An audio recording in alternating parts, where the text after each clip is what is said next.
మళ్ళీ పాత సిస్టమ్ ఏదైతే ఉందో స్టోర్స్లో ఎఫ్పి షాపులు ఓపెన్ చేసి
ఇంట్లోకి వస్తాయి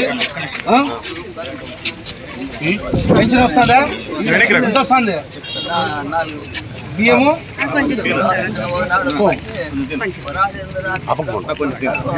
అట్లేం లేదు నీ బియ్యం నీ ఇంటికాడికే వస్తాయి నువ్వు పండ్ల కోసం కానీ ఇంకో దానికోసం లేదు పట్టణంలోందరికి బీఆర్ఓతో ఎంఆర్ఓ గారు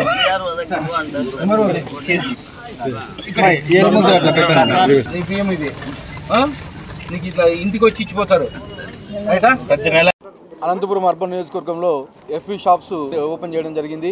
దాదాపు మా నియోజకవర్గంలో 160 ఎఫ్పి షాపులు ఉన్నాయి. 72,000 పైచీలకు కార్డులు ఉన్నాయి. దాదాపు 2,25,000 మంది లబ్ధిదారులు ఉన్నారు ఈరోజు అనంతపురం కాన్స్టిట్యున్సీలో. గతంలో మీరు చూశారు ఈ 160 షాపులు కేవలం 39 వెహికల్స్ మాత్రమే ఉండేటివి. అంటే ఒక్కొక్క వెహికల్ దాదాపు 4 షాపులకి రెస్పాన్సిబిలిటీ ఉండేది. ఎక్కడే కానీ అంటే ఒక్కొక్క వెహికల్ చోరు దగ్గర కేవలం 2 రోజులు మాత్రమే ఉండి డిస్ట్రిబ్యూట్ చేసేవారు. కానీ ఈరోజు 1వ తేదీ నుంచి 15వ తేదీ వరకు పొద్దున 8 గంటల నుంచి 12 గంటల వరకు, సాయంత్రం 4 గంటల నుంచి 8 గంటల వరకు ఎఫ్పి షాప్స్ ఓపెనింగ్ ఉంటాయి. అలాగే 65 ఏళ్ళు పైచీలకు ఉన్నోళ్ళకి, అలాగే ఫిజికల్ హ్యాండిక్యాప్డ్ వాళ్ళకి, ఎవరైతే ఈ బెడెడ్ వీళ్ళు ఎవరైతే ఉన్నారో వాళ్ళందరికీ మా స్టోర్ డీలర్లు వెళ్ళి ఇంటికి సరఫరా చేయడం జరుగుతుందని చెప్పి తెలియజేసుకున్నాం. గతంలో మీరు చూశారు ఎక్కడ చూసినా వేల కొద్ది టన్నులు రైసు మాఫియా ఎక్స్పోర్ట్ చేయడం జరిగింది. గతంలో ప్రజలకు అందుకోకుండా కేవలం ప్రింట్స్ పెట్టేసి మొత్తం రైస్ అన్ని తీసుకెళ్ళి ఎక్స్పోర్ట్ చేయడం జరిగింది. వేల కోట్ల కుంభకోణం జరిగిందని చెప్పేసి కానీ తెలియజేస్తున్నాను. ఈరోజు మా నాయకుమంత్రి అయిన తర్వాత స్కూల్స్కి కానీ జూన్ నుంచి ఫైన్ రైస్ సప్లై చేయడం జరుగుతూ ఉంది స్కూల్కి కానీ. అలాగే ఇక్కడ కానీ మేము ఒక నిఘా వ్యవస్థ ఏర్పాటు చేయడం జరిగింది.